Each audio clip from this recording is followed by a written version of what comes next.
satisfação que eu abro essa fala do nosso colega Bruno. Quero agradecer aos organizadores de me passarem essa responsabilidade. Eu vou, em rapidíssimas palavras, apresentar o nosso colega, o Bruno Drummond Soares. É professor de museologia do Departamento de Estudos e Processos Museológicos da Universidade Federal do Estado do Rio de Janeiro, no Rio, e do Programa de Pós-Graduação em Museologia e Patrimônio da Unirio e do MAST. Atualmente coordena o Laboratório de Museologia Experimental, o AMEX, nessa mesma universidade, e é vice-presidente do Comitê Internacional de Museologia pelo Confom do ICO. Ele tem uma vasta produção acadêmica, de grande interesse para a nossa área. Vários dos estudantes aqui do PPG-MUS já estão familiarizados com essa produção. Eu destacaria apenas alguns tópicos, como a história da museologia dos museus, museologia experimental da antropologia, e sempre apresentando reflexões críticas em relação à nossa área, mais especialmente, diz respeito à museologia e ao patrimônio. Então, Bruno, com muito prazer mesmo que nós recebemos você aqui no PPG-MUS, esse evento organizado pelos estudantes. Eu passo a palavra e ao final daí nós vamos fazer um debate. Obrigado, Cristina. Obrigado a todos. Agradeço por essa apresentação generosa, e eu gostaria de começar agradecendo ao corpo discente do PPG-MUS, da USP, e nomeadamente a Denise Emerick, que foi a pessoa que mais esteve em contato comigo, e eu acho que aí representando a todos nesse empenho de organização desse evento, com muita vontade da minha presença, que me surpreendeu inicialmente, me deixou muito feliz também. Queria dizer que eu reconheço a dificuldade de organização de um seminário acadêmico nessa atual conjuntura do Brasil, e principalmente no lugar que a academia e a ciência têm tido nos debates na nossa sociedade atualmente. Então, nós sabemos o quão difícil é e o quão necessário também é, e, sobretudo, conseguir financiamento nessa altura do ano e nessa atual circunstância. Então, parabéns, é louvável o que vocês fizeram. Eu vou tentar honrar esse convite, dizendo também que, para mim, tem uma importância simbólica estar aqui hoje, porque eu sou um dos cariocas que comemorou muito quando o curso de pós-graduação aqui na USP foi criado, porque até então nós éramos solitários na Unirio, e embora algumas pessoas achassem que era bom ser o único curso, criado em 2006, eu sempre achei que não se faz pesquisa sozinho. Então, quando se criou o curso na USP, e esse não é o primeiro evento que eu participo da USP, eu sempre tive muito prazer em manter essa parceria e esse diálogo aberto. Para mim, é um momento de fato em que a gente tem as vias abertas para discussão em pesquisa em museologia no Brasil, no momento em que a gente tem mais de um programa de pós-graduação. E São Paulo é um lugar especial, falando de pós-graduação, de pesquisa em museologia, que foi aqui que se criou efetivamente o primeiro curso de pós-graduação com Valdir Zabusso nos anos 70 ainda. Isso também não pode deixar de passar desapercebido, sobretudo porque eu estudo a história da museologia, e esse para mim também é um marco especial. Então é muito bom estar aqui na atual posição de professor de uma pós-graduação, mas também de aluno, que já foi aluno de uma pós-graduação, estava iniciando numa primeira turma, e eu sei o quão desbravador é a importância dos alunos na museologia, é tão grande quanto a dos professores no momento em que a gente está consolidando os diálogos no âmbito da pós-graduação. Nesse sentido que eu escolhi como temática dessa fala a pesquisa em museologia. O pessoal me deixou muito livre para fazer essa escolha, mas eu gostei do tema que vocês propuseram, desafios e perspectivas dos processos museológicos. Esse termo em si mesmo nos remete a uma série de questões, a uma série de possibilidades de pensamento, e para mim estudar os processos museológicos requer um primeiro entendimento do que seria a pesquisa museológica. Então eu vou tentar falar um pouquinho sobre a pesquisa e depois, obviamente, abrir para o nosso debate. Eu organizei uma fala que vai, na verdade, da pesquisa em museus em direção à pesquisa em museologia, que, ao meu ver, são coisas demarcadamente diferentes. E, num terceiro momento, eu intenciono discutir o papel do pesquisador em museologia, e, sobretudo, o papel crítico desse pesquisador no contexto brasileiro. Num primeiro momento, a gente poderia se fazer perguntas, sobretudo no que diz respeito aos processos e procedimentos específicos da museologia. A pergunta mais óbvia é: para que serve a museologia? A segunda pergunta: o que fazem os museólogos e as museólogas? Para mim, a resposta mais satisfatória no presente, entendendo que ainda há muita discussão necessária para responder a essas duas perguntas, como esse ano muito bem demonstrou, mas para mim a resposta nesse momento seria a pesquisa. Os museólogos fazem pesquisa, a museologia trabalha com pesquisa, pesquisa nos museus e fora dos museus. Somos pesquisadores que pensam os processos, percursos e biografias que levam as coisas a receberem valor de transmissão.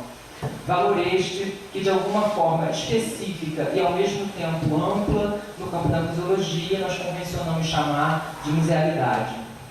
Historicamente, foi a partir dos museus, como instituições do pensamento e da pesquisa científica ligada a múltiplos saberes, que a museologia, praticada nessas instituições, realizou o exercício metamuseal e metamuseológico, utilizando aqui os termos do Stransky, de se pensar a si mesma, compondo um núcleo de reflexões sobre o campo, seus objetos, conceitos e metodologias que se traduziram, pelo menos desde os anos 80, e talvez até um pouco antes, mas de forma sistemática a partir dos anos 80, naquilo que a gente convencionou chamar os fundamentos teóricos da museologia ou da teoria museológica.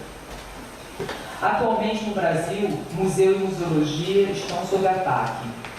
Um ataque que ameaça se expandir por todas as humanidades, levantando questões sobre a validade científica, sobre o valor das instituições de pesquisa, sistematicamente relegadas a segundo plano nas políticas atuais, e sobre o próprio estatuto do pesquisador.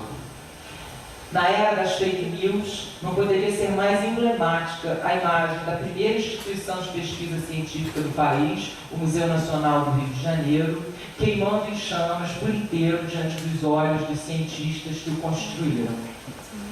Símbolo de uma amnésia anunciada, o Museu Nacional que conhecemos, instituição pública que definiu para os brasileiros o sentido público dos museus, deixava de existir no dia 2 de setembro de 2018 para se tornar uma memória em disputa entre a sociedade, entre os especialistas, cientistas, entre os museólogos que atuavam nesse museu e os que atuam fora desse museu.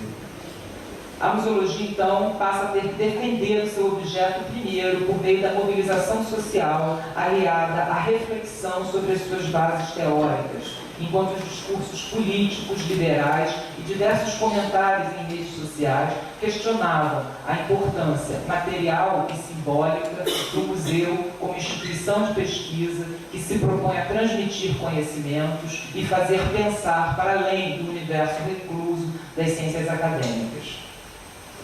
O Museu Fantasma, então, agora se impõe como símbolo do luto por um modelo de instituição que forneceu as bases para se pensar um campo museológico em expansão e plural. Diante das recentes medidas governamentais que tomaram de assalto o campo museal no Brasil e da iminente extinção do Instituto Brasileiro de Museus, órgão responsável pela transformação sensível do campo de atuação dos museólogos na última década, isso para não falar na ameaça do INEP, que propôs subordinar a museologia a uma outra área de conhecimento como uma sub-área, a museologia se vê novamente obrigada a confrontar as suas bases, interrogando o seu papel social e o seu lugar político na construção de uma sociedade democrática e com amplo acesso ao saber científico, ou seja, saber baseado em pesquisa. Os museus, então, se veem diante da necessidade de se reafirmarem como instituições de pesquisa, no momento em que museus e pesquisa vêm sendo colocados em xeque pela sociedade mesma a que servem. Quando já se tem pouco espaço na gestão dessas instituições no campo patrimonial para o pesquisador em museologia, e muitas vezes o museólogo sequer é percebido nas instituições como pesquisador, nós somos confrontados com a urgência de um debate amplo, aberto e crítico sobre essa área de atuação ligada aos museus e demarcada por relações de poder coloniais. O que está em jogo nessa revisão do passado é o lugar do presente dos museus e da museologia que praticamos e para os quais formamos os nossos alunos bem como o lugar da pesquisa em nossa área. É, portanto, o papel político da museologia no presente repensar os museus e a própria museologia, se apropriando das reflexões sobre os diferentes modelos de gestão e de políticas culturais para o campo museal que vêm sendo propostos de forma arbitrária e sem o devido debate entre a categoria profissional. Pensar o lugar da pesquisa nos museus e na museologia no presente nos impõe, assim, um desafio político imperante, o de nos pensarmos como cientistas reflexivos e críticos no momento em que a reflexão crítica se torna a única arma possível a favor da democracia na produção e no acesso ao saber promovidos pela musealização. Então, para pensar a pesquisa nos museus e na museologia, eu vou direcionar a minha fala a uma crítica dentro de uma perspectiva pós-colonial. Entendendo que o papel do cientista, assim como o papel das instituições de produção de ciência, modificaram do período colonial até os nossos dias, e eu acho que isso é um ponto central nessa discussão social, no sentido do que vale o museu, qual é a validade social do museu. Quando a gente viu as notícias circularem sobre o incêndio trágico do Museu Nacional do Rio de Janeiro, muitos comentários na sociedade foram no sentido de que esse museu tinha que queimar mesmo, ninguém visitava esse museu porque ele é símbolo de uma instituição colonial. Isso fez uma série de respostas aparecerem das áreas especializadas, não apenas da área da museologia, mas de outros profissionais. O próprio reitor da UFRJ teve que defender, por exemplo, em uma das falas dele, a importância da razão, da racionalidade na pesquisa científica, o que para mim é muito curioso, porque a gente faz a crítica constante à razão e à racionalidade, a gente chegou no ponto de ter que defendê-la, né, e para defender essa instituição, que era uma instituição originalmente colonial, sim, mas que se transformou ao longo do tempo e ao longo de uma história de 200 anos e que produziu pesquisa científica por 200 anos. Então é nesse sentido que a gente precisa, mais uma vez, voltar um pouquinho nessa história, entender que história é essa colonial que está na base dos museus, até para tecermos uma crítica sobre ela. O debate recente em torno da relevância social do Museu Nacional da Universidade do Rio de Janeiro, UFRJ, e sobre o seu futuro incerto, apontou para a dificuldade atual de se perceber a relevância da própria pesquisa científica no Brasil. Tal dificuldade tem como causa, em parte, a ausência de discussão sobre o sentido público dos museus e das instituições científicas em geral. Para além de nos perguntarmos o que fazemos, como eu propus no início, a pergunta anterior e primordial é para quem fazemos, se a gente quer conferir alguma relevância social a essas instituições, e é esse fazer específico da museologia. A relevância social do museólogo hoje depende invariavelmente da sua capacidade de olhar para a museologia de forma integral. Proposta essa que não é nenhuma novidade, mas que já estava prevista na ideia de um museu integral, pensada desde que o campo museal formulou seus questionamentos próprios no contexto da América Latina em 1972. Contudo, para entendermos o que fazemos, ou para que servem os museus, é preciso entender antes o que fazemos com os museus e com a museologia, tanto no âmbito de nossas práticas específicas, como na reflexão teórica. E é nesse sentido que eu evoco uma metodologia da museologia experimental, no sentido de pensar não as instituições por elas mesmas, mas as instituições nos seus usos dados pelas pessoas. E quando eu falo em pessoas, eu estou me referindo à sociedade em geral, que normalmente nas instituições tradicionais nós nos referimos como público, mas eu estou me referindo também a nós mesmos, pesquisadores, profissionais que atuam nessas instituições, que também fazem parte da sociedade. Mais uma vez, na discussão que se fez em torno do Museu Nacional, muitas vezes se opunha cientistas e sociedade, como se os cientistas não fizessem parte da sociedade. Então o problema estava aí, já, um problema de princípio, quando a gente olha para as instituições como estando fora da sociedade e os seus cientistas fazendo ciência para si mesmos, há um problema estrutural naquilo que a gente está entendendo como pesquisa científica no Brasil. Então, primeiramente, não há como negar a relevância política dos museus como instituições que se configuram como objetos de acirradas disputas envolvendo projetos de futuro específicos e a validação de certos regimes de verdade que percorrem todo o século XX e chegam aos nossos dias em pleno século XXI. Quem ainda se lembra do caso da exposição Puglia Museu e todo o debate sobre a censura em instituições culturais iniciado em 2017, fomentando uma pauta estritamente ligada a projetos de nação, que estava, obviamente, sustentado por projetos morais, ligados a projetos políticos específicos, e a gente viu os desdobramentos desses projetos ao longo desse ano. As políticas culturais para o campo museal na história recente do Brasil não deixaram de constituir um campo de batalhas envolvendo diferentes pontos de vista sobre a cultura e a sobrevivência material de grupos socialmente subalternizados. Nesse sentido, musealizar é uma forma de construir consenso sobre o valor e sobre a matéria, se percebemos que os museus são instituições organicamente ligadas às sociedades. Nós não podemos falar em pesquisa científica e em sociedade sem pensar o que os museus e a museologia fazem para a sociedade. É nesse sentido que eu acho que um processo central, um processo museológico central, é a musealização, e eu vou me ater um pouco a essa ideia nesse texto. É a sociedade, na melhor das hipóteses, quando a gente entende a musealização, que produz o valor transmitido pelos museus. Mas como dispositivos, em sua maioria, criados por um Estado cuja centralidade, no caso brasileiro, nunca deixou escapar o patrimônio cultural, ao mesmo tempo em que produzem valor, museus são o resultado de negociações do próprio consenso sobre o valor, reproduzindo materialmente as hierarquias de poder e saber que formam aquilo que se entende por nação.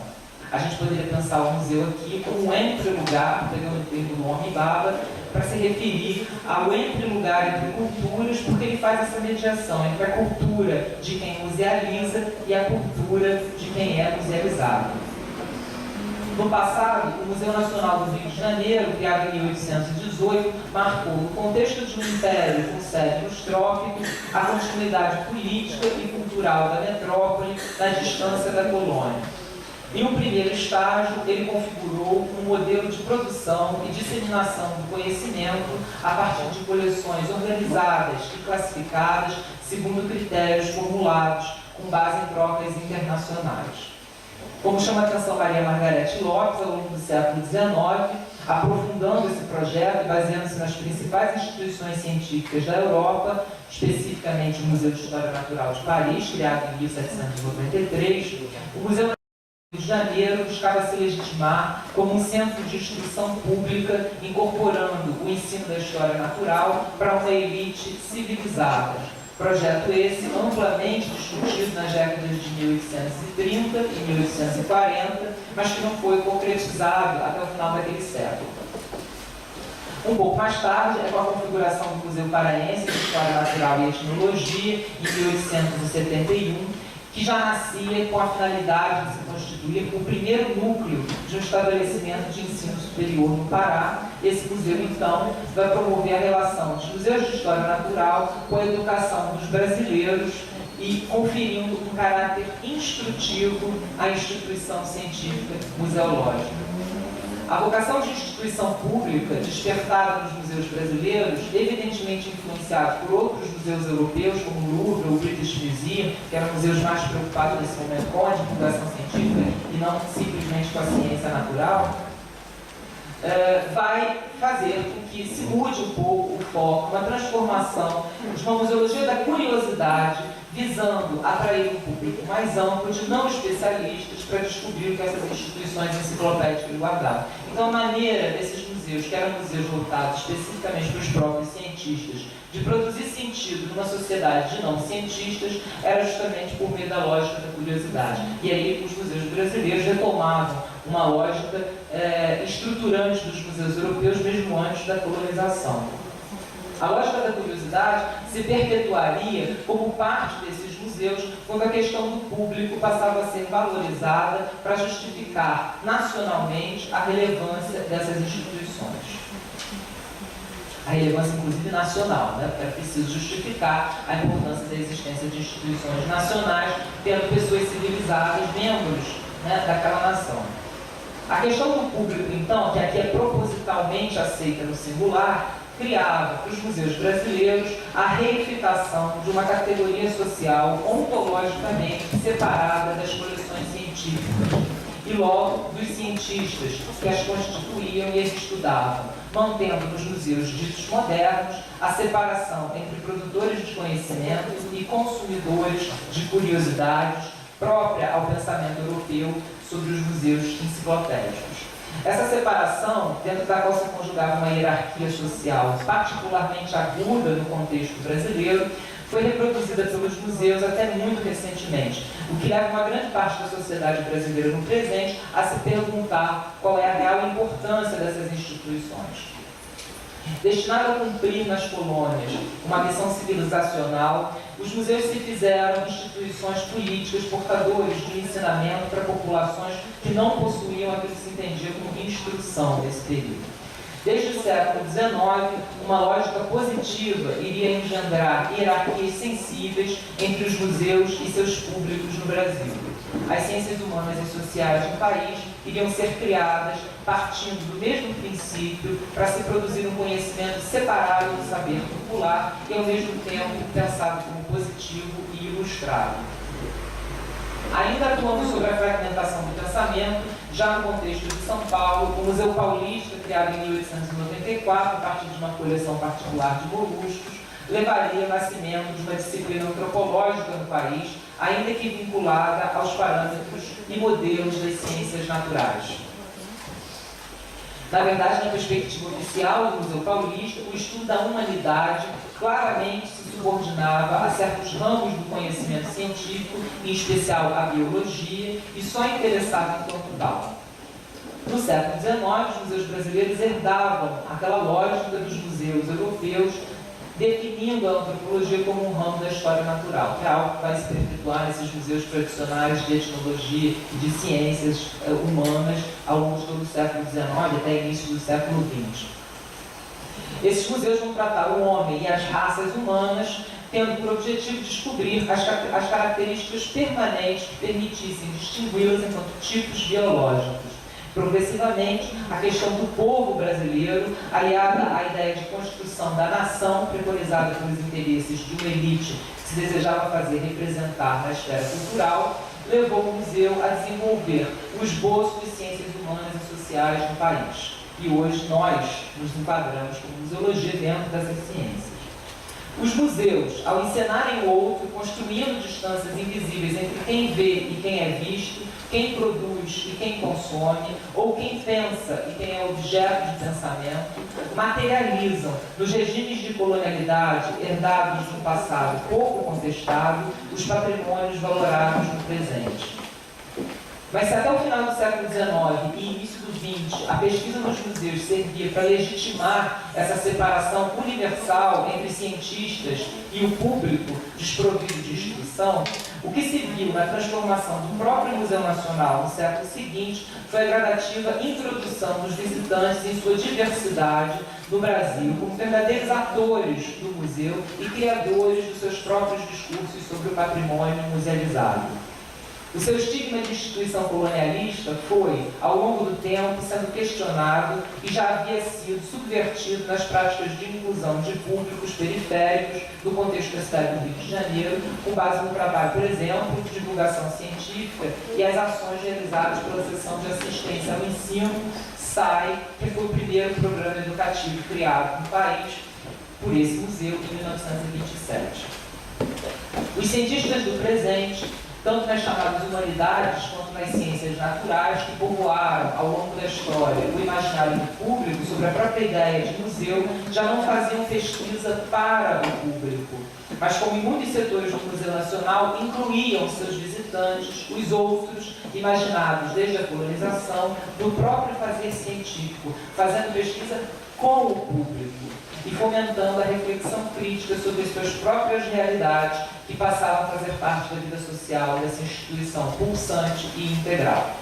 Então aí a gente vê o início de uma mediação, um processo de mediação com a sociedade a partir desse museu tradicional, desse museu colonialista, que obviamente está ligado a uma série de mudanças na própria museologia, especificamente no século XX, as diferentes ideias que circulavam. Eu não estou me referindo só às ideias da nova museologia, eu estou me referindo às experiências que aconteceram na América Latina, mesmo antes da nova museologia, e as ideias produzidas, ideias por um momento marginais, banidas dos museus, mas que depois vão sendo progressivamente assimiladas por eles. Aí eu posso me referir ao próprio pensamento de Paulo Freire, tardiamente ao próprio pensamento de Valdemar Russo, de Norma Rusconi, Mário Vasques, tantos outros autores da museologia latino-americana que vão questionar essas bases colonialistas dos museus. E aqui, então, a gente precisa fazer alguns apontamentos sobre a musealização, para entender de onde vem essa separação ontológica, a qual eu estou me referindo historicamente, e como é que ela ainda se reproduz na prática dos museus, nos processos museológicos atuais. A acepção tradicional da musealização se vê pautada na ideia iluminista, que entende o museu e seus procedimentos, e que eu vou citar o François Merès, como fruto da razão e motor do desenvolvimento das ciências modernas. Tal concepção científica de caráter egocêntrico, ao longo da história moderna, ultrapassa o princípio da coleção renascentista para se inscrever no coração do princípio mesmo dos museus na época das luzes, contribuindo para a compreensão do objeto musealizado como um portador de informação, a categoria que a gente conhece como objeto-documento, que se inscreve até os dias de hoje na missão científica atribuída a essas instituições. Essa vertente científica serviu de base para acepções diversas da musealização nos contextos das ex-colônias, onde o museu esteve ao longo de séculos associado à imagem soberana de instâncias de poder e reifica a separação entre cultura e sociedade, entre o patrimônio e seus usuários, reforçando as lógicas de dominação impostas pela colonização. Entendida em termos específicos da nossa área, a musealização ela é percebida, e aqui eu vou citar a professora Cristiane Brum, está aqui do meu lado, como uma cadeia operatória de procedimentos de salvaguarda e comunicação. Essa cadeia da musealização, ou cadeia museológica, fundada primeiramente na teoria para implementar o entendimento da prática da musealização, está no centro da nossa disciplina. Pelo menos é assim como eu e outros autores percebem esse conceito. A partir dos autores consultados, de análise de casos específicos na realidade brasileira, como o próprio caso já citado do Museu Nacional e outros, defendemos que a cadeia da musealização não começa e tampouco se limita aos museus.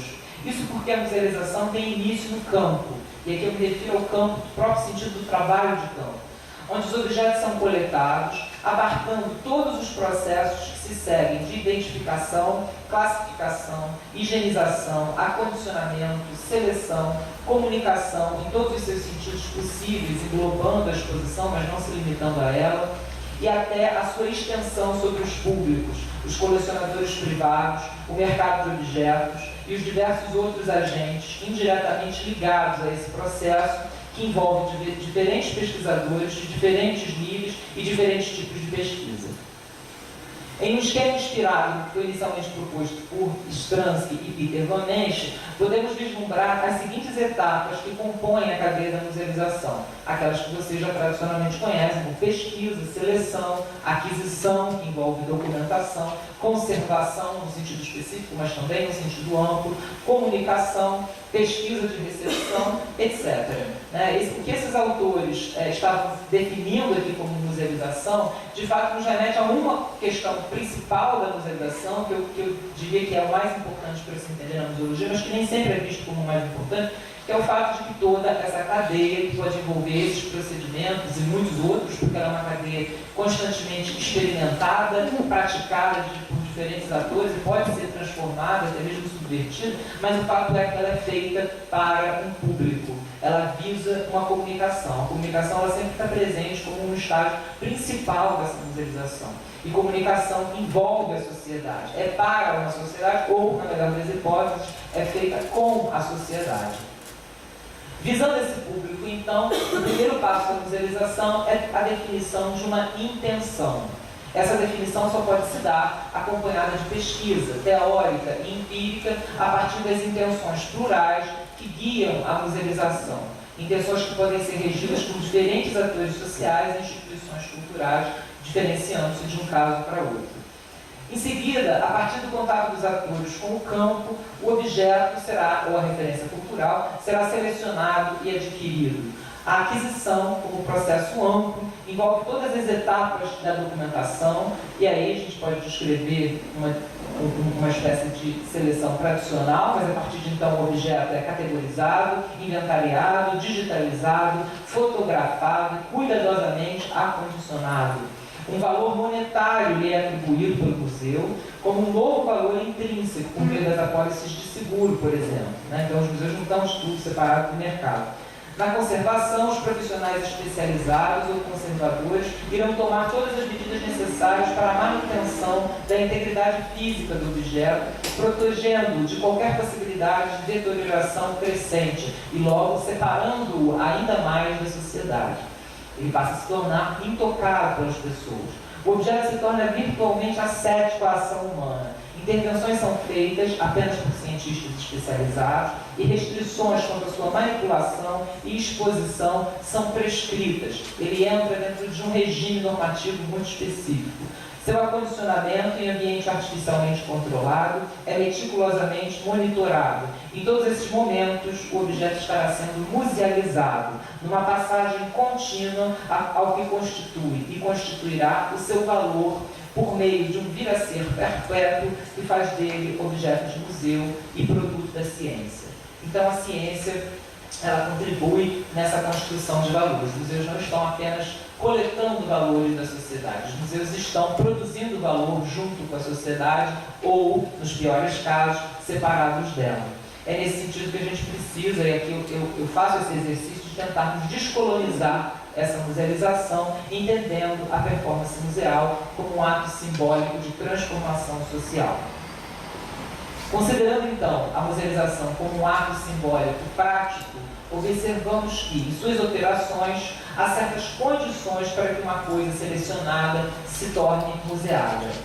A musealização do objeto, antes de qualquer ato, pressupõe necessariamente um ato de cesura, qualificado por André Morveau como separação, por Jean-Louis Deotte como suspensão e por André Desvalets como extração, instaurando uma ruptura com a realidade social. A musealização cria novas realidades. Vejam como os autores franceses, especificamente, vão enfatizar essa separação do objeto ou da referência cultural do seu contexto dito de origem.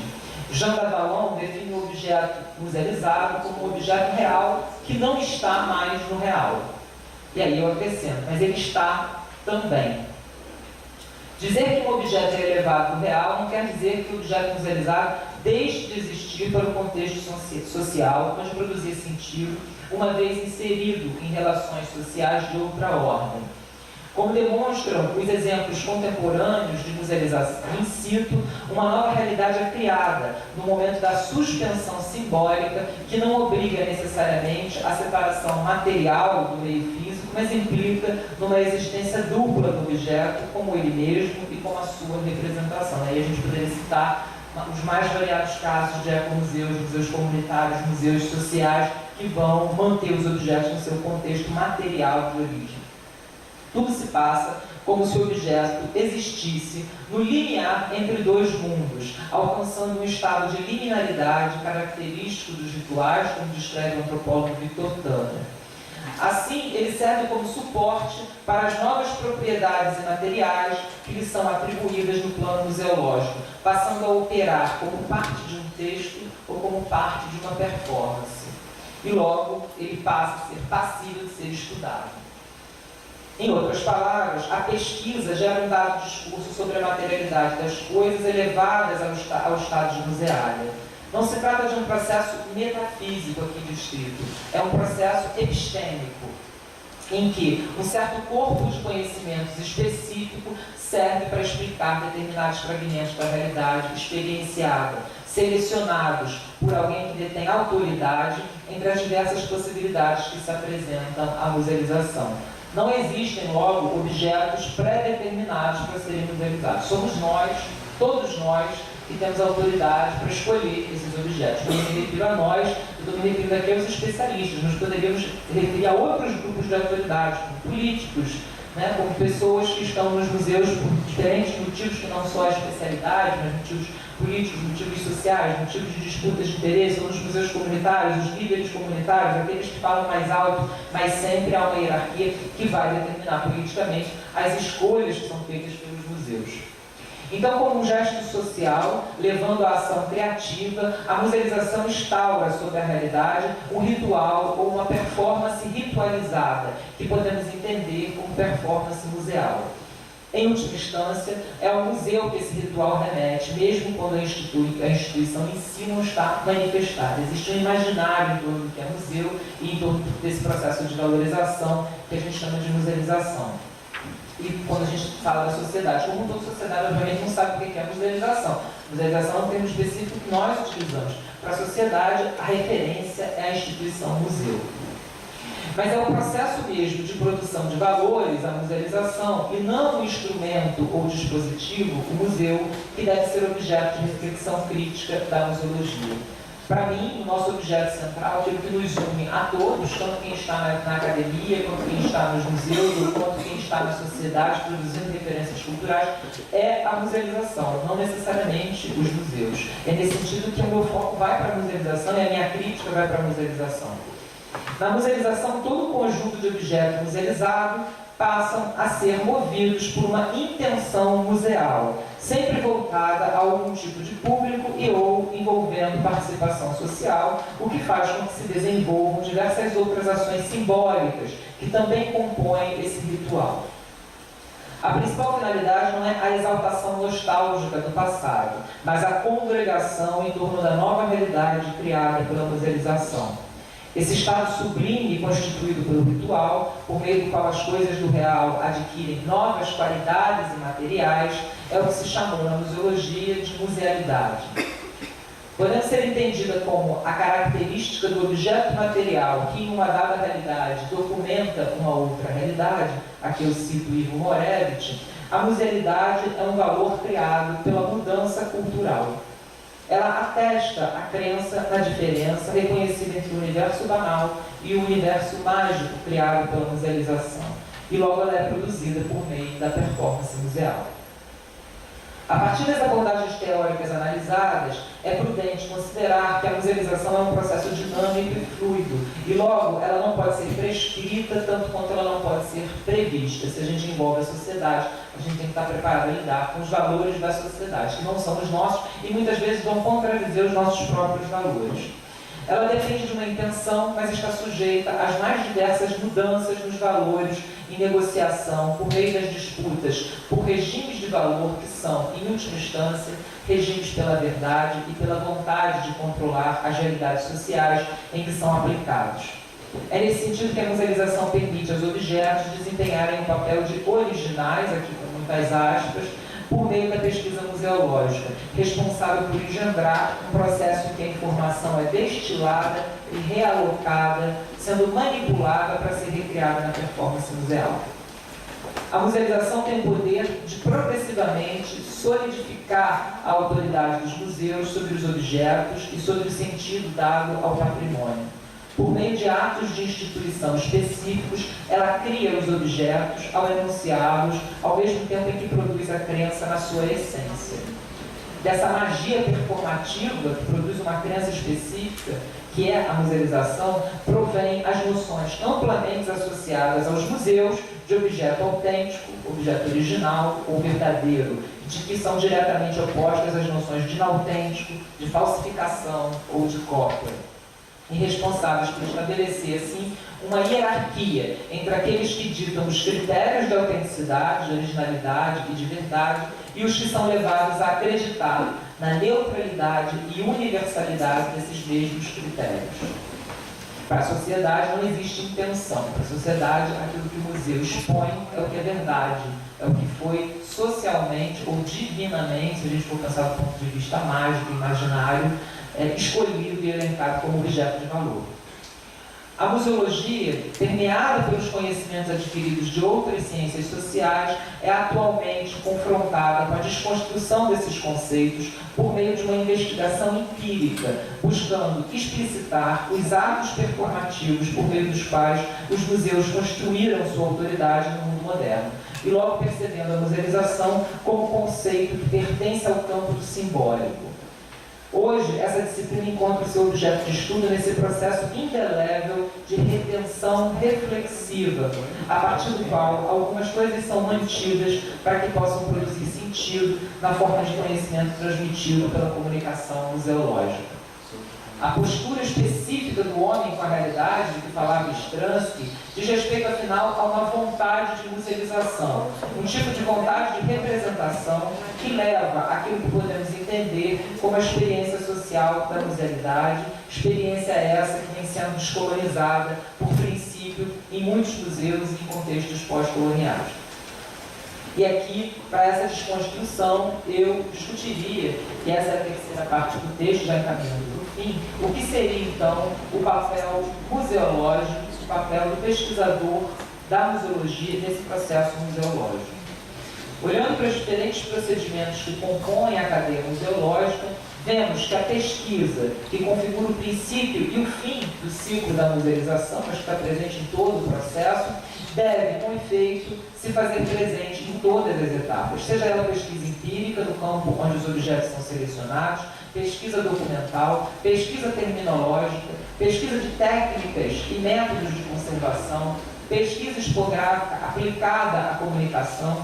Trata-se de pesquisa museológica, portanto, toda investigação que permite sustentar empírica e conceitualmente a cadeia integrada da musealização. E é nesse sentido que a gente pode diferir a pesquisa museológica da pesquisa museal, a pesquisa em museus ou de museus. Pesquisa museal, de modo mais específico, seria aquela voltada estritamente para as atividades e funções do museu, que podem ou não se confundir com a musealização, como entendemos nessa análise. Então, a pesquisa museal ela pode fazer parte da pesquisa museológica, mas a pesquisa museológica não se limita à pesquisa museal.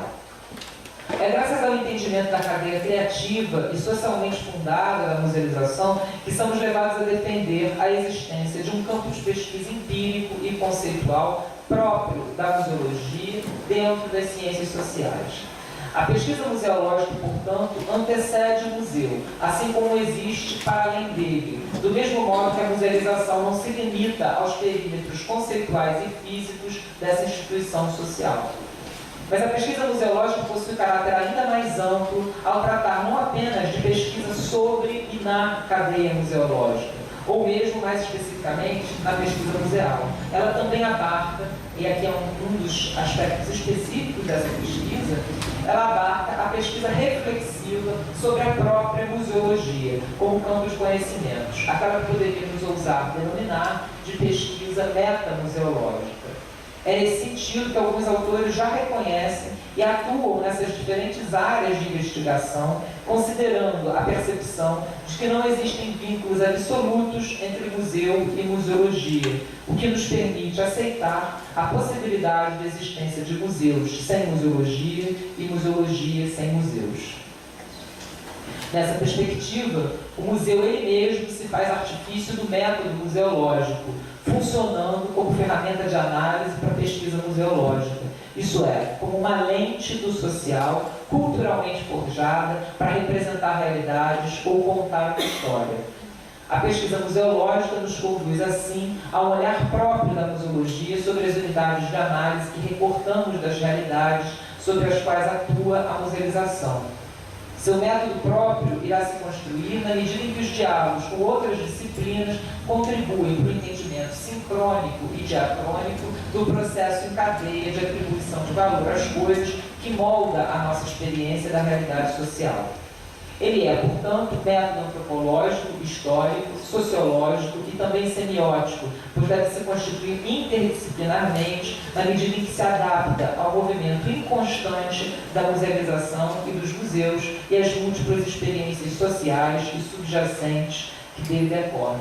É claro que aí a gente está vendo que a museologia, se ela está lidando com um entrelugar entre culturas, um entrelugar entre pontos de vista especializados e da sociedade, ela precisa se ver de forma interdisciplinar. Muitas vezes, nesse entrelugar, o museólogo, na grande maioria das vezes, vai ter que saber atuar como mediador.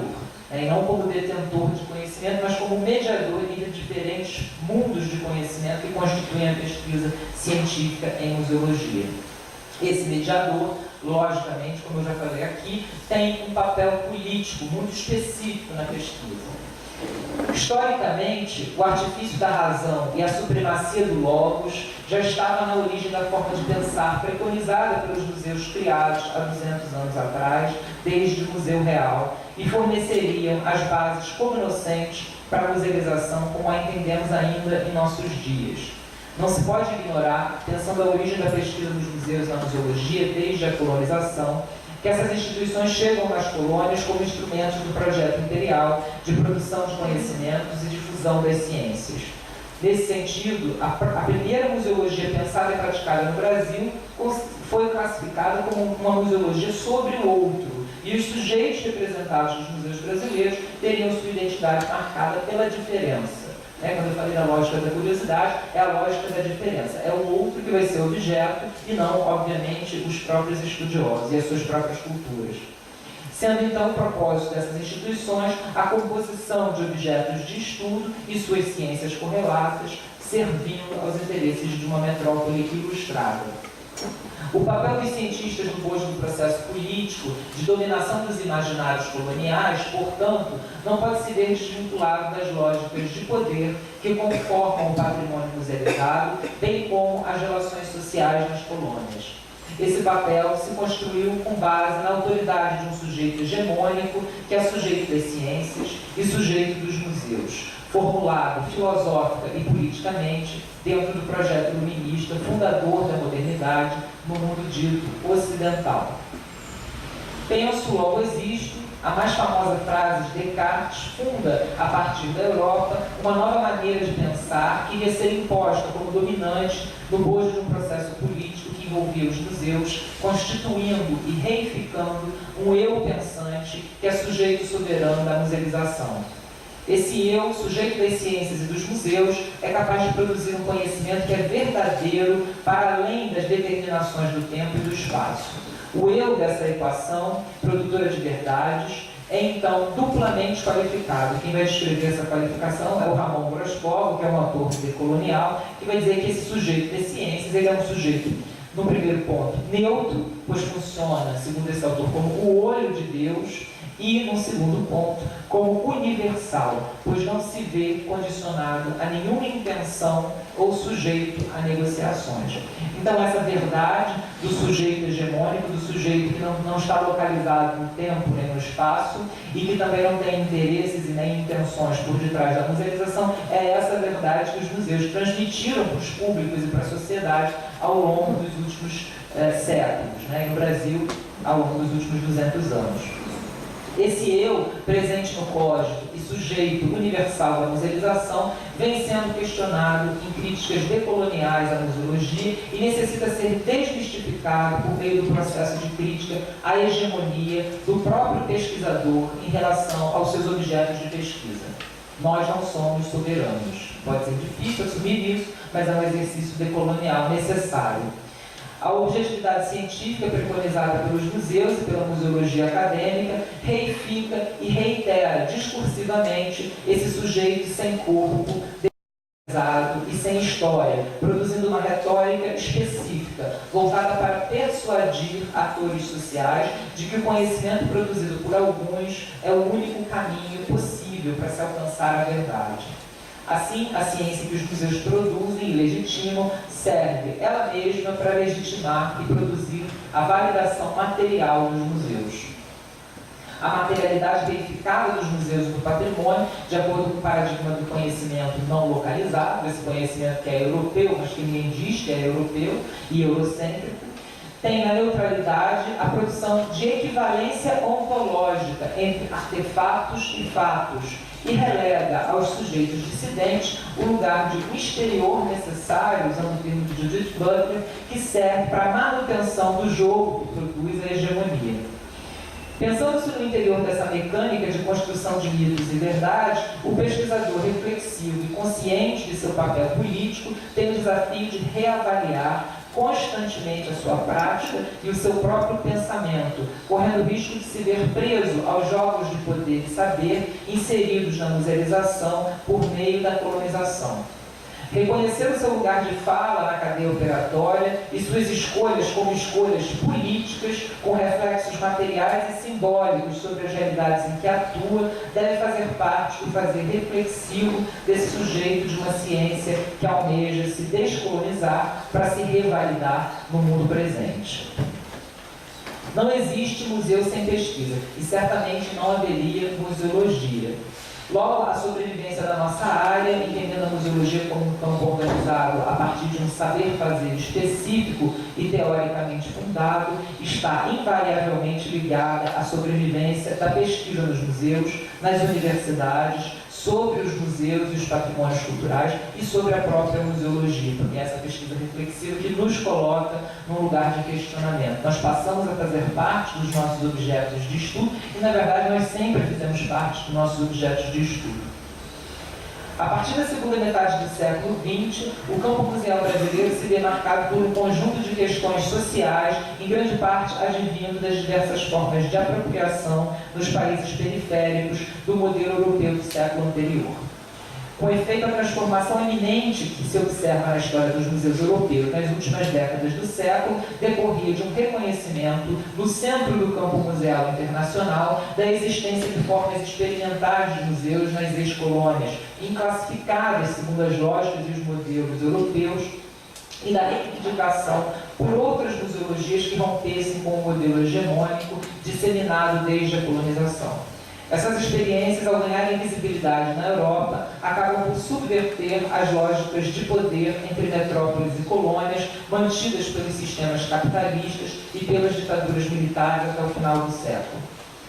A museologia no Brasil hoje é feita por sujeitos múltiplos e por meio de saberes compartilhados.